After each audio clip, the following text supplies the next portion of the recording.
प्रश्न है, किसी खोखले बेलन के भीतर 17.7 गुणे 10 की घाते -2 कूलाम आवेश है। जो आवेश है वो हमको क्यू का मान दे रहा है 17.7 गुणे 10 की घाते -2। इसके पृष्ठ से संबद्ध वैद्युत flux 1.5 newton metre square coulomb की घाते -1 यानी प्रति कूलाम है। इसके वक्र पृष्ठ पर, है ना, आप लोग जानते हैं, तो जो आवेश है, मान लो क्यू आवेश है, वो बेलन के भीतर है। अब बेलन में दो पृष्ठ होते हैं, एक होता है वक्र पृष्ठ, है ना, कर्व सरफेस, और दूसरा तो समतल सतह या प्लेन सरफेस। तो बोला इसके वक्र पृष्ठ पे, यानी जो जो कर्व सरफेस है, इससे संबंध वैद्युत फ्लक्स दिया गया है। तो वैद्युत फ्लक्स पाई, है ना, और किससे संबंधित है? वक्र पृष्ठ, कर्व सरफेस, यहां पे सी लिख दिया।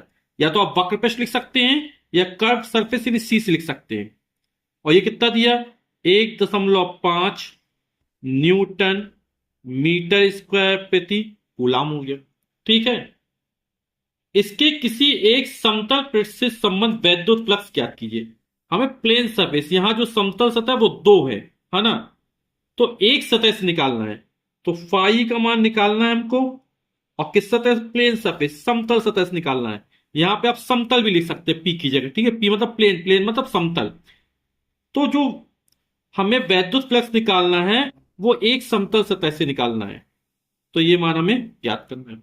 तो किसी बंद काल्पनिक पृष्ठ या गॉसियन पृष्ठ से होकर गुजरने वाला कुल वैद्युत फ्लक्स, है ना, उस पृष्ठ से परिवर्तित कुल आवेश का 1/ε0 गुना होता है। तो यहां कुल वैद्युत फ्लक्स कितना हो जाएगा? एक तो वक्र सतह के कारण होगा, दूसरा समतल सतह के कारण होगा। तो वक्र सतह के कारण वैद्युत फ्लक्स ये सी हो गया, प्लस समतल सतह, दो समतल सतह हैं, तो दो, ये फाई ई पी हो गया, ये समतल सतह के कारण हो गया। तो कुल वैद्युत फ्लक्स कितना होगा? कुल आवेश का 1/ε0 गुना होगा, यानी Q/ε0। हमें यहां इसका मान ज्ञात करना है, तो इसका पक्षांतर कर देते हैं, तो हो जाएगा फाई ई प्लेन सरफेस के कारण, ये समतल सतह के कारण, ये प्लस को तब माइनस को Q/ε0 माइनस फाई ई, ये वक्र सतह के कारण हो जाएगा। ठीक है। आवेश क्यू का मान दिया 17.7 गुणे 10 की घाते -2 कूलम।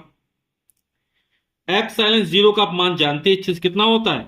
8.85, 8.85 गुणे 10 की घाते -12।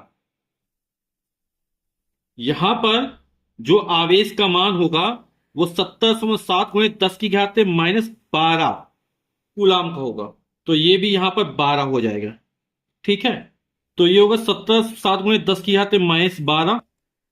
और वक्र सतह से जो हमको वैद्युत फ्लक्स दिया है वो दिया है, और फाई वक्र सतह से कितना? 1.5 न्यूटन मीटर स्क्वायर प्रति कूलाम हो गया। इसको सॉल्व कर लेते हैं। 10 की घाते -12 से 10 की घाते -12 कट जाएगा। 17.7 में 8.85 का भाग करेंगे, है ना, तो ये भाग पूरा पूरा दो बार जाएगा। इसके पहले हमने सवाल लगा चुके इस तरह का, है ना, 8 दूनी 16 और 85 दूनी 170 होता है। तो दो बार कट जाएगा पूरा पूरा, तो ये आ जाएगा 2। फिर माइनस का 1.5, और 2 में 1.5 जाएगा, कितना बचेगा? 0.5। तो 2 फाई, तो हमें एक समतल सतह से संबद्ध वैद्युत फ्लक्स ज्ञात करना, 2 का बटे में चला जाएगा। तो फाई प्लेन सरफेस से समतल सतह से हो जाएगा 0.5/2, 0.2 दूनी 4, एक बचेगा, 0 2 पंचे 10, तो 0.25, है ना, न्यूटन मीटर स्क्वायर प्रति कूलम। ये हमारा उत्तर हो जाएगा। प्रश्न है, 0.002 मिलीग्राम द्रव्यमान वाली तथा 6 इलेक्ट्रॉनों के आवेश से युक्त एक तेल की बूंद एक समान क्षेत्र में स्थिर लटकी है। वैद्युत क्षेत्र की तीव्रता ज्ञात कीजिए। तो जो बूंद का द्रव्यमान दे रहा है ना, तेल की बूंद है, और इसका द्रव्यमान दे रहा हमको स्मॉल m बराबर 0.002 मिलीग्राम। तो इसको मिलीग्राम को किलोग्राम में चेंज कर लेते हैं। पहले एक अंक, दो अंक, तीन अंक किसका है, दशमलव जब यहां पर आएगा तो इसको लिखेंगे 2.0, तीन स्थान किसका, तो -3 आ जाएगा। मिलीग्राम यानी mg लिख सकते हैं। ठीक, अब mg मिलीग्राम में इसको किलोग्राम में चेंज करते हैं, है ना। तो 1 मिलीग्राम बराबर कितना होता, 10⁻⁻6 किलोग्राम। तो 2.0 गुणे 10⁻³ है, और मिलीग्राम किलोग्राम में चेंज करेंगे 10⁻⁻6 का और गुणा होगा, तो -3 और -6 ये हो जाएगा -9 किलोग्राम। ठीक, 6 इलेक्ट्रॉनों के आवेश से युक्त है। तो यहां पर वैद्युत क्षेत्र की तीव्रता हमको ज्ञात करनी है, ई का मान हमको ज्ञात करना है। अब ये तेल की एक बूंद है ना। तो जो वस्तु का भार होता है या बूंद का भार होगा वो हमेशा कहां काम करेगा, ऊर्ध्वाधर नीचे की ओर। यानी mg जो होगा, भार होगा, वो हमेशा नीचे की ओर काम करेगा। अब ये क्या है, स्थिर लटकी एक समान वैद्युत क्षेत्र में, है ना। तो यानी कि जब वैद्युत क्षेत्र में स्थित है आवेश युक्त कण है, तो इस पर बल लगेगा, और बल किस दिशा में लगना चाहिए, क्योंकि भार नीचे की दिशा में है तो बल ऊपर की दिशा में लगना चाहिए। यहां पर F और mg दोनों बराबर और विपरीत होंगे, तभी ये बूंद स्थिर रह पाएगी। क्योंकि ये ऊपर की तरफ खींचेगा, ये नीचे की तरफ खींचेगा, दोनों बराबर हैं तो ये बीच में स्थिर हो जाएगी। यहां पर जो आवेश है 6 इलेक्ट्रॉनों के आवेश से युक्त है। तेल की बूंद पर 6 इलेक्ट्रॉन के आवेश हैं, मतलब बूंद जो है वो ऋण आवेशित है। 6 इलेक्ट्रॉन के आवेश के बराबर आवेश है इसमें, है ना। तो जो ऋण आवेशित कण होता है उस पर जो लगने वाला बल होता है वो वैद्युत क्षेत्र की दिशा के विपरीत होता है। यानी जो वैद्युत क्षेत्र होगा वो किस दिशा में काम करेगा, वो ऊर्ध्वाधर नीचे की दिशा में काम कर रहा होगा, इस तरह, है ना। एक समान वैद्युत क्षेत्र है, यहां पर जो वैद्युत बल रेखाएं बनेगी वो सभी समान दूरी पर बनेगी। ठीक है, तो ये बना दिया वैद्युत क्षेत्र की तीव्रता। ये कहां काम करेगी, ऊर्ध्वाधर ऊपर से नीचे की ओर काम करेगी। ठीक है, तो चूंकि ऋण आवेशित कण है तो ऋण आवेश पर जो लगने वाला बल होता है वो वैद्युत क्षेत्र की दिशा के विपरीत होता है। तो बल F बराबर कितना होता है, Q इंटू ई होता है। ठीक है, तो ये बल ऊपर की दिशा में काम करेगा, भार नीचे की दिशा में काम करेगा, दोनों बराबर और विपरीत होंगे, तो ये बूंद जो होगी वो स्थिर हो जाएगी। ठीक है, तो F बराबर क्यू ई का मान mg के बराबर कर देंगे तो हमें वैद्युत क्षेत्र की तीव्रता निकल आएगी। और आवेश कितना हो जाएगा हमारा, Q बराबर होता है n इंटू ई। n का मान 6 इलेक्ट्रॉन है, E का मान होता है 1.6 गुणे 10⁻⁻19, और आवेश कैसा आएगा, ऋण आवेश आएगा। तो 16 छक्का 96 हो जाएगा 9.6 गुणे 10⁻⁻19 कूलाम का ऋण आवेश आ जाएगा। ठीक, अब हमें क्या करना है, चूंकि बूंद एक समान वैद्युत क्षेत्र में स्थिर लटकी है अतः QE बराबर mg हो जाएगा। आप लोग समझ गए क्यों हो जाएगा, क्योंकि तेल की बूंद एक समान क्षेत्र में स्थित लटकी है अतः वैद्युत बल यानी F बराबर QE बराबर हो जाएगा बूंद का भार यानी m इंटू जी के बराबर। E का मान ज्ञात करना है तो E बराबर हो जाएगा mg अपॉन Q। m का मान हमको दिया है 2 गुणे 10⁻⁻9। जी गुरुत्वीय त्वरण का मान 9.8 होता है, और Q का मान है 9.6 9.6 गुणे 10⁻⁻19। 10⁻⁻19 ऊपर जाए तो प्लस हो जाएगा, है ना। तो 19 में 9 घटा देंगे, बचे 10⁻10, तो बचे हो जाए 2 गुणे 98/96 गुणे 10⁻⁻19 ऊपर पर प्लस का हो गया ना, और 19 में से 9 जाएगा, आप घटांक की नियम जानती हो, तो हो जाएगा 10⁻10। 2 से काट दे, 2 एकम 2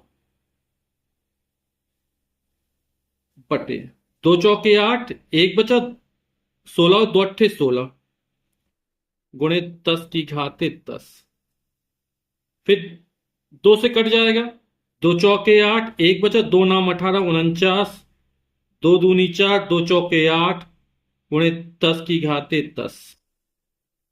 49 में 24 का भाग करना, 24 दूनी 48, बचेगा एक, है ना। दशमलव लगाएंगे, जीरो बढ़ाएंगे, नहीं जाएगा भाग 10 में, फिर जीरो बढ़ाएंगे तो 100, 24 चौक 96, तो 2.04 गुणे 10 की घाते 10। और वैद्युत क्षेत्र तीव्रता का मात्रा क्या होता है, न्यूटन प्रति कूलाम। और वैद्युत क्षेत्र तीव्रता की दिशा जो होगी वो ऊर्ध्वाधर नीचे की ओर होगी, है ना। यहां पर जो वैद्युत बल रेखा है वो बराबर दूरी पर बनेगी, है ना। क्योंकि मैंने ये बना दी इसलिए बराबर दूरी पर नहीं बन पाई है, लेकिन चूंकि एक समान वैद्युत क्षेत्र है तो वैद्युत बल रेखाएं सभी समान दूरी पर बनेगी। ठीक है, तो हमारा आंसर क्या हो जाएगा, जो वैद्युत क्षेत्र तीव्रता की 2.04 गुणे 10 की घाते 10 न्यूटन प्रति कूलाम का वैद्युत क्षेत्र लगेगा ऊर्ध्वाधर नीचे की ओर। प्रश्न है, उस वैद्युत क्षेत्र की तीव्रता का मान व दिशा ज्ञात कीजिए। वैद्युत क्षेत्र की तीव्रता का मान और दिशा हमको ज्ञात करनी है जो एल्फा कण को संतुलित कर सके। तो एल्फा कण को संतुलित कर सकते, मान लो ये एल्फा कण है, ठीक।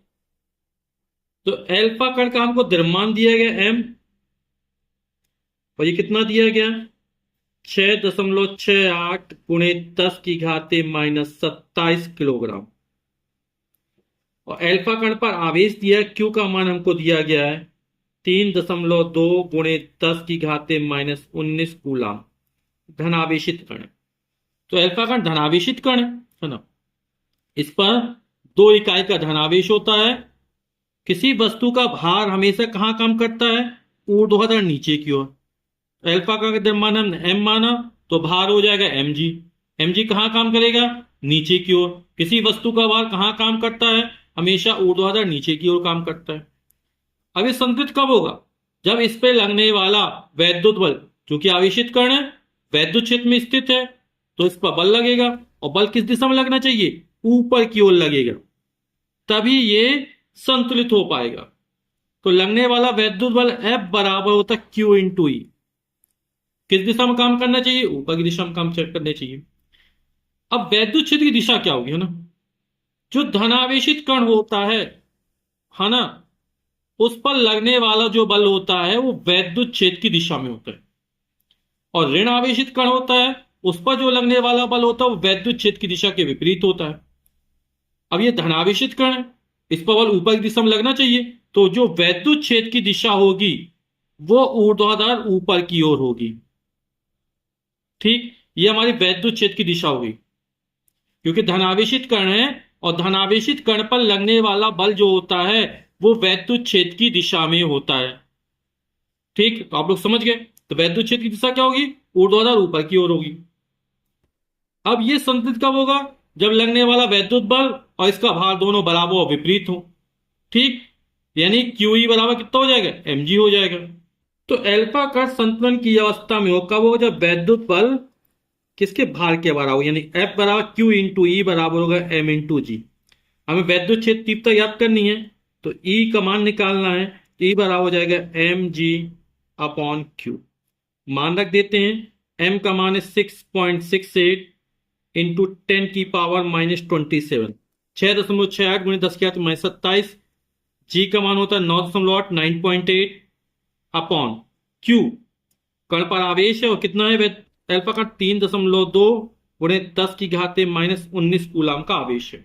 इसको हल करते हैं, यहां पे एक अंक बच दशमलव, यहां पे एक दशमलव हटा देंगे, 10 की घात माइनस ऊपर जब प्लस हो जाएगा, है ना, तो प्लस का 19 हो जाएगा और माइनस का 27, कितना बचा रहेगा, 19 एक 20 27, यानी माइनस का 8। तो इसको लिख देंगे 6.68 गुणे 98 अपॉन 32, 98 98 बटे 32 हो जाएगा, गुणे 10 की घाते कितना बचा, -8। इसको 2 से काट देते हैं, 6.68 इंटू 2 चौके 8, एक बचा, दो नाम 18, 49, और 16 दूनी 32 गुणे 10 की घाते -8। इसको 4 से काट देते हैं ना, तो 4 एकम 4, 2 बचेगा, 16 हो जाएगा, 4 चौक 16 इसको 4 से काटते हैं तो कितना 4 एकम 4, 2 बचा 26 हो जाएगा, है ना। तो 4 छंग 24, 25 26 2 बचा, और 4 सते 28 गुणे 49/4 × 16। तो 1.67 में जब 49 का गुणा करेंगे तो ये हमारा आ जाएगा 81.83/4। 4 का बाद 4 दूनी 8, फिर 1 बचा, भाग नहीं जाएगा, 0 बढ़ जाएगा, फिर 18 हो जाएगा। तो 4 चौक 16, 17 18 2 बचा, और आगे 3 है, 23 हुए, 4 पंचे 20। तो 20.45, और यहां पर था 10⁻⁻8, तो गुणे 10⁻⁻8। वैद्युत क्षेत्र की तरफ न्यूटन प्रति कूलम। तो दशमलव यहां एक स्थान खिसकाते हैं, तो यहां पर हो जाएगा 2.045, या 2.0 भी लिख सकते हैं। गुणे जब इस तब एक स्थान खिसकता है तो +1 जोड़ेगा, तो -8 में +1 जोड़ेंगे तो -7 न्यूटन प्रति कूलम। तो ये क्या होगा, वैद्युत क्षेत्र की तीव्रता हो जाएगी, है ना। और दिशा क्या हो जाएगी, ऊर्ध्वाधर ऊपर की ओर।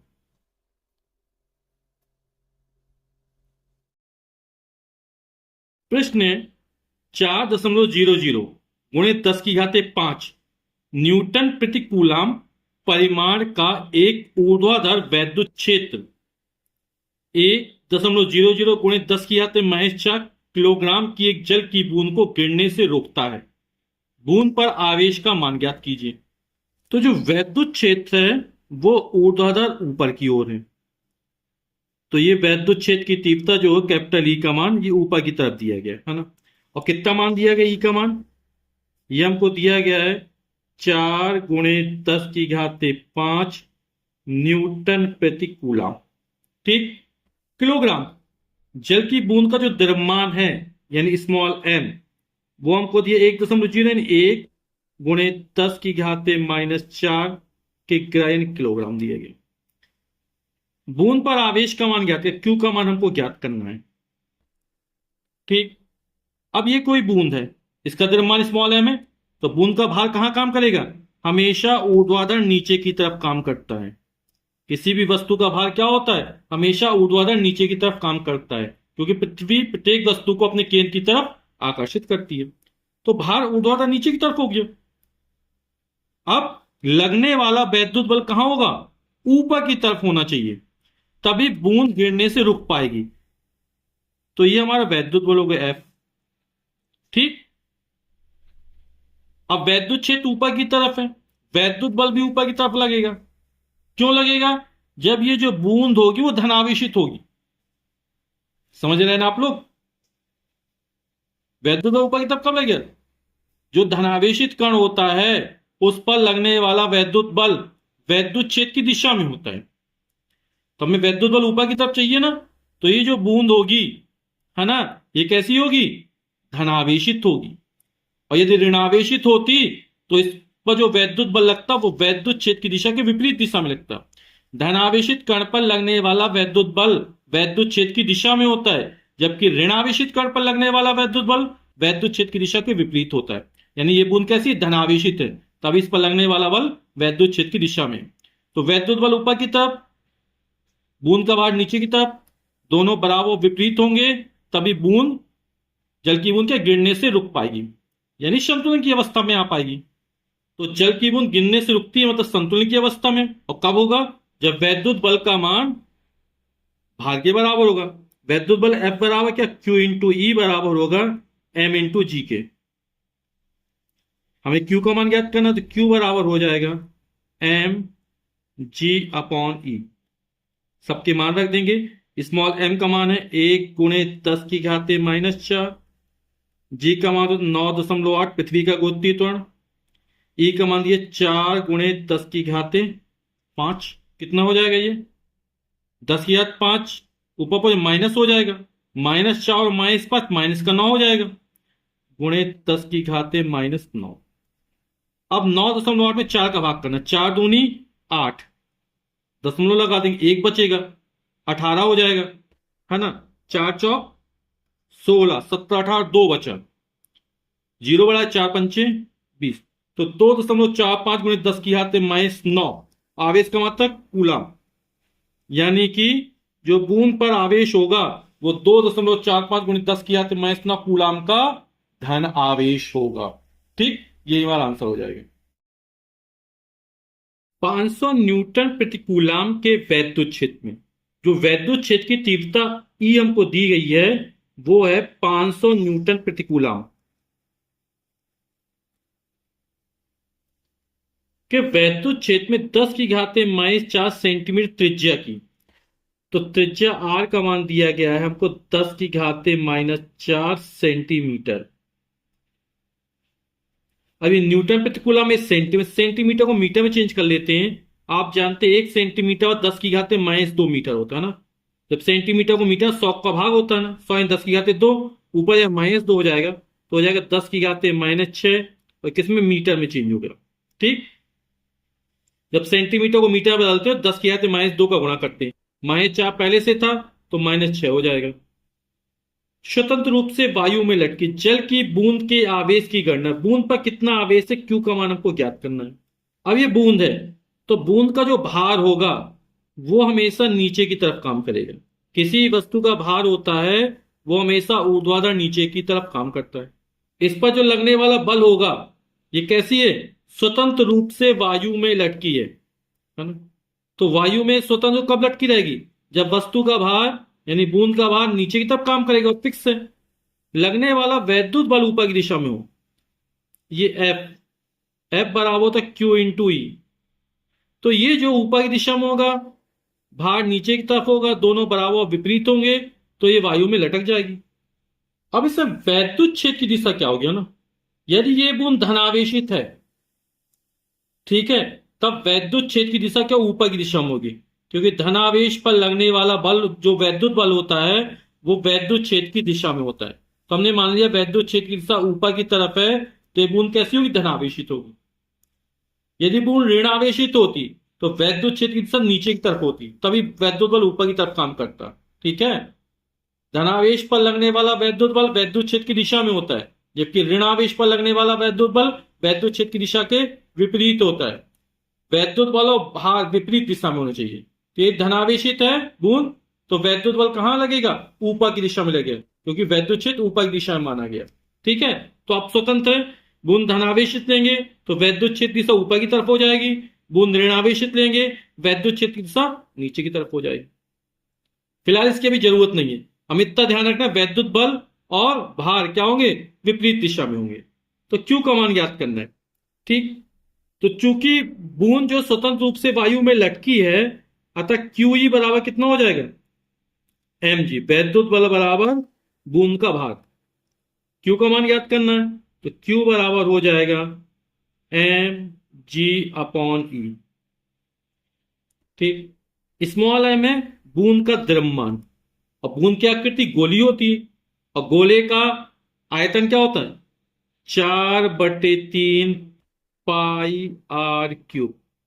द्रव्यमान निकाल, द्रव्यमान बराबर होता है आयतन गुणे घनत्व, और घनत्व यानी बूंद का घनत्व, बूंद का घनत्व किसे रो से लिखते हैं। ठीक, इंटू जी अपॉन ई। सबके मान रख देते हैं, ये बटे में 3 आ जाएगा, तो 4 पाई का मान 3.14 आर क्यूब, और बूंद कितनी 10 की आते -6, इसका क्यूब करना है। रो बूंद का घनत्व, और बूंद का घनत्व जल है, तो जल का घनत्व, और जल का घनत्व कितना होता है 10 की घात 3 किलोग्राम प्रति मीटर क्यूब, 1 गुणे 10 की घात 3 किलोग्राम मीटर क्यूब, यानी 10 की घात 3 हो जाएगा। जी का मान 9.8 बटे ई वैद्युत क्षेत्र तीव्रता 500 न्यूटन प्रति कूलम। तो इसके 5 से भाग देते तो 5 अट्ठे 40, यानी 0.8 हो जाएगा। ये 3.14, 10 की आते मैं 6, घात 3 है तो 6×18, जब घात के ऊपर घात लगी तो घातों का आपस में गुणा हो जाता है, गुणे 10 की घात 3, ये 100 था, बचा 5 से कट 100 बचा, 100 यानी 10 की घात 2, 10 की घात 2 ऊपर तो -2 हो जाएगा, और गुणे 9.8। समझ गए? 5 से काट दिया बचा 100। 100 यानी 10 की घात 2, 10 की घात 2 ऊपर तो -2 हो जाएगा। 8 चौक 32 की 2 हाथ से लगी 3, 8 एकम 8, 3 11 की 1 हाथ से लगी 1, 8 तिक 24 और 1 25, 2 1 3 अंक बाद दशमलव हो जाएगा, गुणे 9.8 गुणे, यहां पे आधार समान घातें जुड़ेंगी है ना, तो -18 और -2, माइनस का 20 हो जाएगा, और -20 से जब +3 जोड़ेंगे तो बचेगा -17। यहां पर 4/3 था ना, बटे के 3 लगाना भूल गया यहां पर, तो यहां 3 आ जाएगा, तो यहां भी लिख देंगे 1/3, यहां भी आएगा 1/3 गुना। अब 2.512 में 9.8 का गुणा करेंगे तो ये आ जाएगा हमारा 24.6176 और बटे का 3 गुणे 10 की घाते -17। 3 का भाग कर देते हैं, 3 अट्ठे 24, दशमलव लगाया, 3 दूनी 6, 1 में भाग नहीं जाएगा, 0 आ जाएगा, 17 हो जाएगा, 3 पांचे 15, 16 17, 2 बचा, 26 हो गया, 3 अट्ठे 24 गुणे 10 की घाते -17। तो इसको लिख देंगे, आंसर जो होगा लगभग जाएगा 8.2 गुणे 10 की घाते -17 आवेश की मात्रा कूलम। एक आवेशित तेल की बूंद को 3 गुणे 10 की घाते 4 न्यूटन प्रति कूलम के एक समान वैद्युत क्षेत्र में संतुलन की अवस्था में लटकाकर रखा गया है। तो जो आवेशित तेल की बूंद है वो संतुलन की अवस्था में लटकी हुई है ना। वैद्युत क्षेत्र कितना दिया गया है, कैपिटल ई का मान जो हमको दिया गया है वैद्युत क्षेत्र की तीव्रता, उसका मान है 3 गुणे 10 की घाते 4 न्यूटन प्रति कूलम। यदि इसका द्रव्यमान, द्रव्यमान यानी स्मॉल एम, और इसका मान दिया गया है 9.75 गुणे 10 की घाते -16 किलोग्राम हो, तो इसके ऊपर वैद्युत आवेश की मात्रा ज्ञात कीजिए, यानी Q का मान हमें ज्ञात करना है। और बूंद पर कितने इलेक्ट्रॉन है, यानी स्मॉल n का मान हमको ज्ञात करना है, इलेक्ट्रॉनों की संख्या। तो आवेशित तेल की मान लो ये कोई बूंद है, तो आप लोग जानते अच्छे से कि जो बूंद का भार होगा, इसका द्रव्यमान स्मॉल m है, तो जो बूंद का भार होगा, भार हमेशा कहां काम करता है, ऊर्ध्वाधर नीचे की तरफ, यानी mg की दिशा होगी नीचे की तरफ होगी, यानी वैद्युत बल जो लगेगा, क्योंकि वैद्युत क्षेत्र में स्थित है एक समान, और जब कोई आवेशित कण वैद्युत क्षेत्र में स्थित होता है उस पर एक वैद्युत बल लगता है, तो वैद्युत बल की दिशा कहां होनी चाहिए, ऊपर की ओर होनी चाहिए, तभी ये क्या हो, संतुलित अवस्था में रह पाएगा। और वैद्युत बल F बराबर कितना होता है, Q इंटू ई। ठीक, तो वैद्युत बल और mg दोनों के मान बराबर हो और विपरीत दिशा हो, तब ये जो बूंद है आवेशित तेल की बूंद, ये संतुलन की अवस्था में आ जाएगी। तो संतुलन की अवस्था में क्या होगा, QE बराबर mg हो जाएगा, तो QE बराबर m इंटू जी। हमें आवेश Q का मान ज्ञात करना है, तो Q बराबर हो जाएगा mg अपॉन ई। स्मॉल m का मान कितना है, 9.75, 9.75 गुणे 10 की घाते -16। जी का मान होता है 9.8 पृथ्वी का गुरुत्वीय त्वरण, और कैपिटल ई का मान 3 गुणे 10 की घाते 4। तो 3 का भाग करते, 3 तिरका 9, 3 दूनी 6, 1 बचा रहेगा, 15, 3 पांचे 15, 10 की घात 4 प्लस का है, जब इसको ऊपर ले जाएंगे तो घातांक के नियम से 10 की घाते -4 हो जाएगा, वो -16 पहले से है, आधार समान घाते जोड़ेंगी तो -16 में जब -4 जोड़ेंगे तो माइनस का 20 हो जाएगा, और ये 9.8 गुणे 10 की घाते -20। आवेश का मतलब क्या होता है, कूलाम होता है। अब 3.25 में जब 9.8 का गुणा करेंगे तो कितना आ जाएगा, यह आएगा 31.85 गुणे 10 की घाते -20 कूलाम।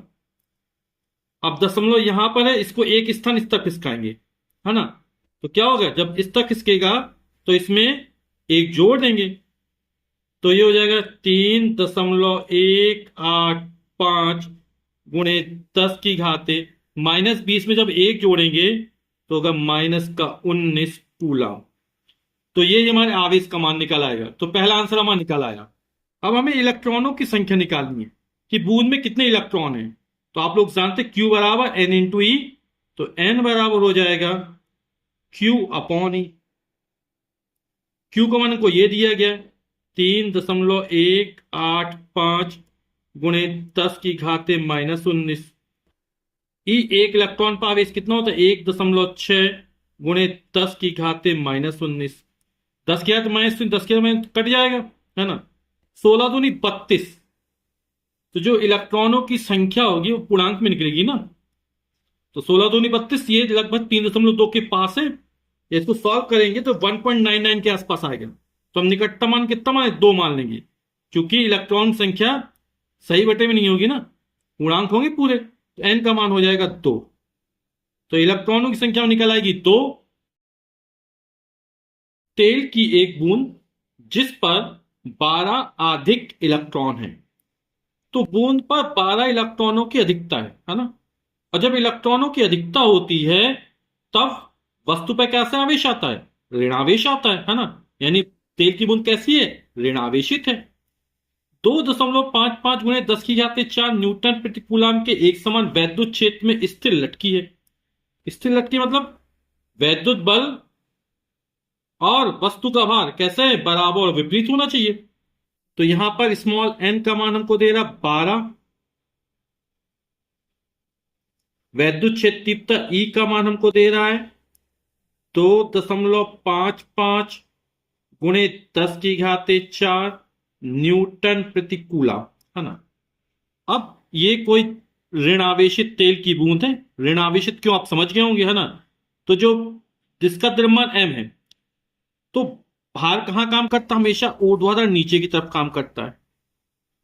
अब ये स्थिर लटकी है ना, संतुलन की अवस्था में है। तो क्या होगा, क्योंकि आवेशित कण है, वैद्युत क्षेत्र में स्थित है, इस पर बल लग रहा है ना। और वैद्युत बल की दिशा ऊपर की तरफ होगी। यदि नीचे तरफ वैद्युत बल लगे, दोनों एक ही दिशा में नीचे चली जाएगी बूंद, है ना। तो वैद्युत बल किस दिशा में, ऊपर की तरफ होना चाहिए। और ये दोनों बल बराबर और विपरीत होंगे, वैद्युत बल और इस बूंद का भार, तब ये स्थिर लटक जाएगी, है ना। तो हमें QE बराबर mg करना पड़ेगा। और हमको क्या दिया गया है, जो तेल की बूंद उसका घनत्व दिया गया है, यानी रो हमको दिया गया है 1.26 गुणे 10 की घाते 3 किलोग्राम प्रति मीटर क्यूब। तो चूंकि एक समान वैद्युत क्षेत्र में बूंद स्थिर लटकी है, अतः संतुलन की अवस्था में QE बराबर mg हो जाएगा। तो तेल की बूंद वैद्युत क्षेत्र में स्थिर लटकी है, यानी QE बराबर हो जाएगा m इंटू जी। ठीक है। हमें बूंद की त्रिज्या ज्ञात करना है। तो पहले हम द्रव्यमान ज्ञात कर लेते हैं, घनत्व दिया तो त्रिज्या निकाल लेंगे।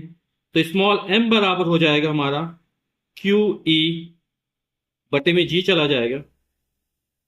ठीक। अब स्मॉल m क्या है, द्रव्यमान, और द्रव्यमान बराबर होता है आयतन गुणे घनत्व। तो आयतन गुणे घनत्व बराबर हो जाएगा QE अपॉन जी। ठीक है। और बूंद कैसी है, गोलीय आकृति की होती है, और गोले का आयतन कितना होता है 4/3 पाई आर क्यूब, जहां स्मॉल आर बूंद की त्रिज्या है, इंटू रो बराबर हो जाएगा QE अपॉन जी। तो हमें आर क्यूब का मान निकालना है। तो आर क्यूब बराबर कितना हो जाएगा, तो ये हो जाएगा QE बटे जी, हमको पहले से दिया गया। ठीक है।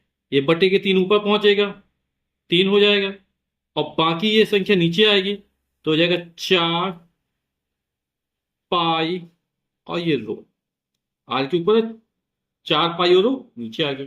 ठीक है। अब सबके मान रख देते हैं।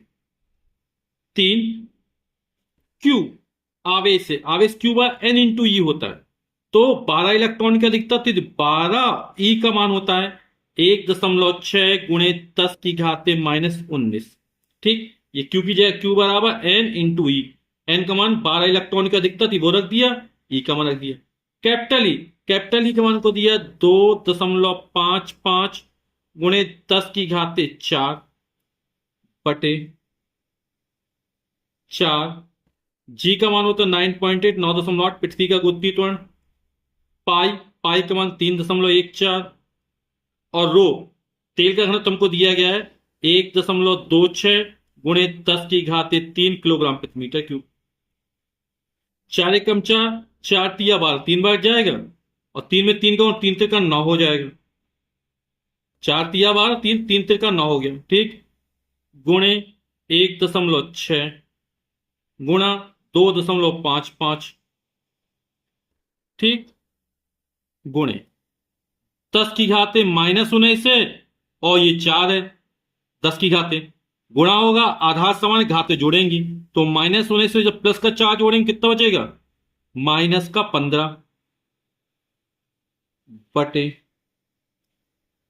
यहां से बचेगा 4 तिया 4 कट गया था, यहां से बचा 9.8 गुणा 3.14 गुणा 1.26 और 10 की घात 3 इसको ऊपर ले जाएंगे कितना हो जाएगा? 10 की घात -3 हो जाएगा। आप 9 गुणे 1.6 गुणे 2.55 करेंगे और इसका भाग करेंगे तो इस पूरे का जो मान निकलेगा वो निकलेगा 0.947 गुणे 10 की घात -15 और -3 हो जाएगा -18। ठीक है, ये r³ का मान निकला। तो r³ बराबर 1, 2, 3 स्थान दशमलव किसका आते हैं यहां पर लाते हैं, है ना। तो हो जाएगा 947 गुणे 10 की घात -18 -3 और जोड़ेंगे तो -21 हो जाएगा। r³ का मान निकला, हमें r का मान निकालना है तो घनमूल निकाल लेते हैं। चलो घनमूल का चिन्ह लगा देते हैं यहां पर, ये हो जाएगा 947 गुणे 10 की घात -21।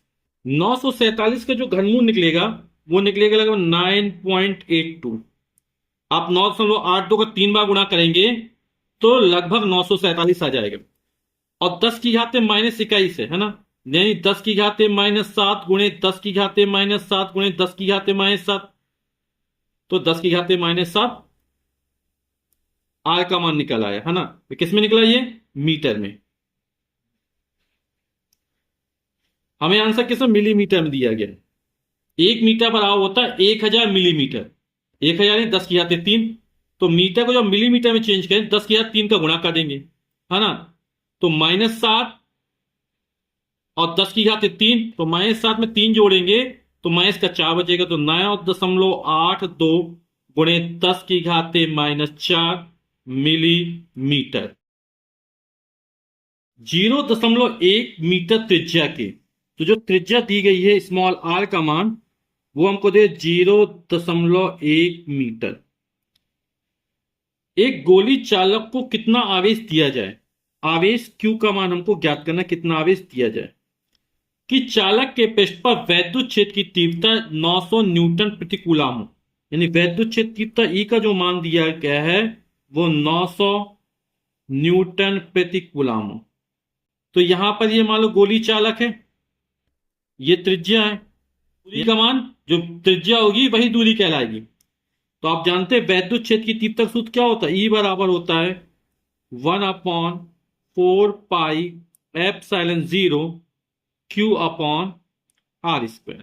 ठीक, तो E का मान दिया 900, 1/4πε0 का मान हो तो 9 गुणे 10 की घात 9।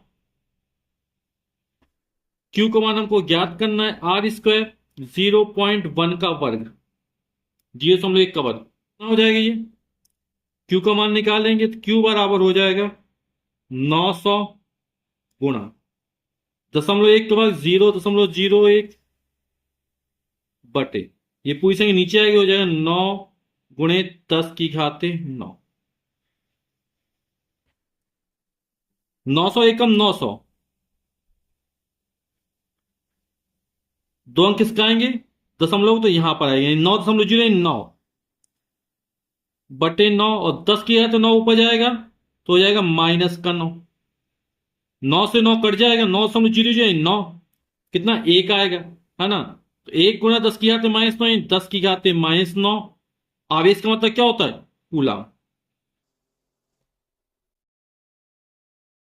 10 सेंटीमीटर त्रिज्या के धातु के एक अचालक गोले, तो धातु को जो अचालक गोला है उसकी त्रिज्या 10 सेंटीमीटर दे रहा है, यानी कैपिटल आर का जो मान है वो हमको 10 सेंटीमीटर दे रहा है।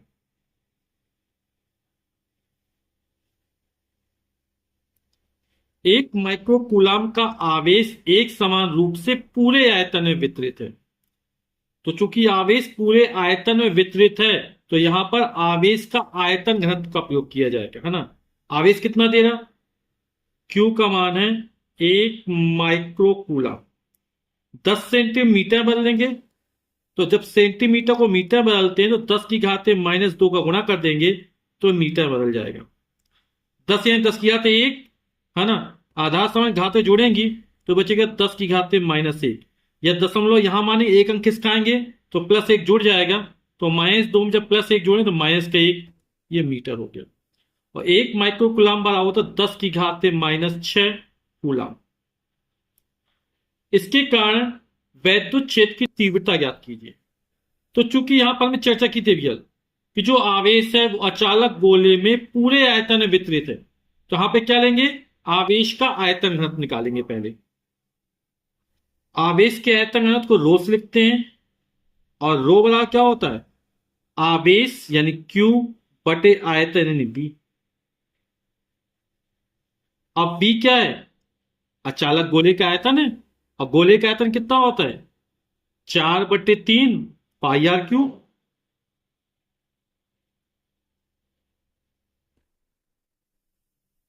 तो इसको मान रख देते हैं, बटे के 3 ऊपर पहुंच जाएगा, 3। क्यू को मान हमको दिया 10 की घात -6 बटे 4। पाई का मान 3.14 होता है। आर क्यूब, आर का मान क्या, 10 की घात -1 है, तो इसकी घात 3, तो जाएगा 3/4 × 4 = 16, 46 लगी 1, 4 × 4 = 5, 4 × 12 गुणे 10 की घात -6 बटे 10 की घात -1, पूरे घात 3 है, घात के ऊपर घात, घातों गुणा हो जाता है, तो -1 × 3 -3 हो जाएगा। अब 3 में जब 12.56 का भाग किया जाएगा तो आएगा 0.2388 आएगा, गुणे 10 की घात, -3 ऊपर पहुंचे प्लस हो जाएगा, -6 जब +3 जोड़े तो -3 बचा रहेगा। ठीक है, तो आवेश का आयतन घनत्व का मान निकाला है, मात्रा क्यू, आवेश, आवेश का मात्रा कूलाम प्रति मीटर क्यूब। तो 0.1 स्थान खिसकाते हैं, है ना, तो 2.38, तो निकटतम मान इसको लिख देते हैं, कितना हो जाएगा, 2.4 गुणे 10 की घात, 0.1 स्थान किसका है, तो -1 और जोड़ देंगे तो हो जाएगा -4 कूलाम प्रति मीटर क्यूब। तो हमने आवेश के आयतन घनत्व रो का मान ज्ञात कर लिया। अब क्या कह रहा है, हमें वैद्युत क्षेत्र तीव्रता यानी कैपिटल ई का मान ज्ञात करना है गोले के केंद्र से 20 सेंटीमीटर की दूरी पर।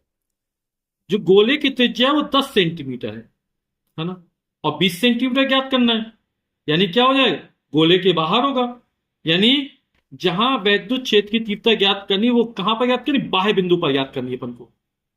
तो गोले के केंद्र से 20 सेंटीमीटर की दूरी पर वैद्युत क्षेत्र तीव्रता बाह्य बिंदु पर ज्ञात करनी है ना, तो दूरी 20 सेंटीमीटर है, स्मॉल आर का मान जो हो जाएगा वो 20 सेंटीमीटर दिया गया है, और इसको मीटर में चेंज करेंगे। आप जानते हैं जब मीटर में चेंज करें 10 की घात -2 का गुणा कर देंगे तो मीटर में चेंज हो गया। अब बाह्य बिंदु पर वैद्युत क्षेत्र तीव्रता का सूत्र क्या होता है, ई बराबर होता है ρ/ε0 इंटू R³ अपॉन 3 सबके मान रख देते हैं। रो का मान अभी हमने ज्ञात किया है, ये 2.4 गुणे 10 की घात -4। ε0 का मान तो 8.85, गुणे 10⁻12 गुणा capital R cube. Capital R का मान कितना है? 10⁻1। इसका क्यूब कर देंगे 3 small r square. Small r का मान है 20 गुणे 10⁻²। इसका वर्ग कर देंगे। इसको सॉल्व कर लेते हैं तो हो जाएगा 2.4 गुणे 10⁻⁻4। ये हो जाएगा घात के ऊपर घात लगे, घात तो गुणा हो जाएगा, 10⁻³ हो जाएगा बटे 8.85 गुणे 10⁻12 गुणे 3। इस पूरे को वर्ग करना है तो 20 का वर्ग 400 हो जाएगा, 10⁻² का वर्ग 10⁻4 हो जाएगा। तो हो जाएगा 2.4 बटे 8.85 गुणे 3 और यहां 400 है ना, तो यहां 2.01 अंक किसका आएंगे? 2 अंक किसका आएंगे, है ना, तो बचेगा 4। तो 2 इसमें जोड़ेंगे तो ये बचेगा -2 और -2 बचेगा और -12 पहले से है, कितना हो जाएगा? -14। 10⁻14 हो जाएगा। समझ गए ना आप लोग? यहां दशमलव में 2 अंक किसका आया तो इसमें 2 जोड़ दिया तो ये बचा 4। -4 में 2 जोड़ेंगे तो -2 बचेगा और -12 था, -12 और -2 -14 हो जाएगा। ऊपर 10 किया तो -4, 10 किया तो -3 हो जाएगा 10⁻⁻7। 4 किया 12, है ना, और 12 के बाद 2 सम 4, 12 दूनी 24, जाएगा 0.2 बटे 8.85 गुणे 10⁻। -14 ऊपर है प्लस हो जाएगा, 14 में 7 जाएंगे बचेगा 7। जब 0.2 में 8.85 का भाग देंगे तो आएगा 0.0225 गुणे 10⁻7। 0.1 स्थान किसका है? 2 स्थान किसका है? तो यहां 2 स्थान किसकेगा तो इसमें 2 कम कर देंगे, है ना, तो कितना हो जाएगा ये 2.25 गुणे 10⁻5 और वैद्युत क्षेत्र कितना मात्रा का? न्यूटन प्रति कूलम। अभी हमने बाह्य बिंदु पर वैद्युत क्षेत्र कितना निकाल ली। अब हमें क्या निकालना? गोले के पृष्ठ पर निकालना है। अब जब गोले के पृष्ठ पर निकालेंगे तो पृष्ठ पर क्या हो जाएगा? बाह्य बिंदु था तो यहां पर आ जाएगा, तो स्मॉल आर और कैपिटल आर दोनों के मान कैसे बराबर हो जाएंगे, क्योंकि ये वाला बिंदु कहां? यहां पर आ जाएगा। तो स्मॉल आर और कैपिटल आर बराबर, यहां पर आर स्क्वायर हो जाएगा, तो आर स्क्वायर से आर क्यूब कट जाएगा, ऊपर बचेगा आर। तो कितना हो जाएगा पृष्ठ पर? ρ/ε0 कैपिटल आर अपॉन 3। ये निकाला है कि पृष्ठ पर वैद्युत क्षेत्र की तीव्रता। तो गोले के पृष्ठ पर वैद्युत क्षेत्र तीव्रता कैपिटल ई बराबर हो जाएगा, अभी चर्चा की थी, कितना हो जाएगा? ये हो जाएगा ρ/ε0 कैपिटल आर अपॉन 3। ठीक, अब सबके मान रख देते हैं। रो का मान कितना है? 2.4 गुणे 10⁻⁻4। ε0 का मान तो आपको पता ही होगा, 8.85 गुणे 10⁻12। कैपिटल आर का मान कितना है? 10⁻1 बटे 3। इसको सॉल्व कर लेते हैं। 3 अट्ठे 24, यह आ जाएगा 0.8 गुणे 10⁻⁻4 और 10⁻⁻1, 10⁻⁻5 बटे 8.85 गुणे 10⁻12। तो 0.8 में जब 8.85 का भाग करेंगे तो आएगा 0.090 गुणे 10⁻12। ऊपर जाए प्लस हो जाएगा, है ना, तो 12 में 5 जाए कितना बचेगा? 7 बचेगा। ठीक, 0.1 स्थान किसका है? 2 स्थान किसका है? तो इसमें क्या हो जाएगा? 2 कम कर देंगे तो हो जाएगा 9.0 गुणे 10⁻7 में 2 कम बचा 5 और वैद्युत क्षेत्र तीव्रता न्यूटन प्रति कूलम। अभी हमने गोले के पृष्ठ पर वैद्युत क्षेत्र तीव्रता निकाली, वो कितनी निकली? 9 गुणे 10 की घात 5 न्यूटन प्रति कूलम। अब हम गोले के भीतर केंद्र से 4 सेंटीमीटर की दूरी पर, यानी आंतरिक बिंदु पर, अब ये बिंदु क्या है? गोले के अंदर भी अंदर स्थित है, भीतर स्थित है, उस पर वैद्युत क्षेत्र तीव्रता निकालनी है। तो सूत्र में हल्का सा परिवर्तन हो जाएगा। अब यहां ये जो दूरी है आर डैश मान लेंगे, है ना, 4 सेंटीमीटर। तो सूत्र में रो अपॉन एप्सिलॉन जीरो, यहां आर डैश आ जाएगा, है ना। ठीक है, तो वैद्युत क्षेत्र तीव्रता क्या हो जाएगी आंतरिक बिंदु पर? ई बराबर हो जाएगा rho upon epsilon zero r dash upon 3। मान रख देते हैं। रो का मान है 2.4 गुणे 10 की घात -4। एप्सिलॉन जीरो का मान 8.85 गुणे 10 की घात -12। आर डैश का मान 4 सेंटीमीटर माना, और इसको मीटर में चेंज करें, 10 की घात -2 का गुणा कर देंगे बटे 3। 3 × 8 = 24, ये हो जाएगा 0.8 हो जाएगा बटे गुणा 4 बटे 8.85 गुणे 10 की घात -4 और -2, -6 हो जाएगा, और -12 ऊपर प्लस हो जाएगा, तो 12 में 6 जाएगा, बचेगा 6। ठीक, -12 -4 -2 -6 हो जाएगा। जब गुणा करेंगे घातें जुड़ जाएंगी, और -12 ऊपर जाएगा तो 12 प्लस का हो जाएगा, उसमें 6 जाएगा तो बचेगा 6। 8 चौक 32 हो जाएगा 3.2 बटे 8.85 गुणे 10 की घात 6।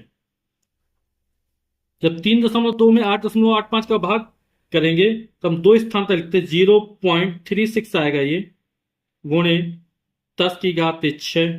दशमलव के स्थान खिसकाते हैं तो हो जाएगा 3.6। इससे कम कर देंगे 10 की घात 5, और वैद्युत क्षेत्र की तीव्रता का न्यूटन प्रति कूलम, तो हमारी आंतरिक बिंदु पर वैद्युत क्षेत्र की तीव्रता निकल आएगी।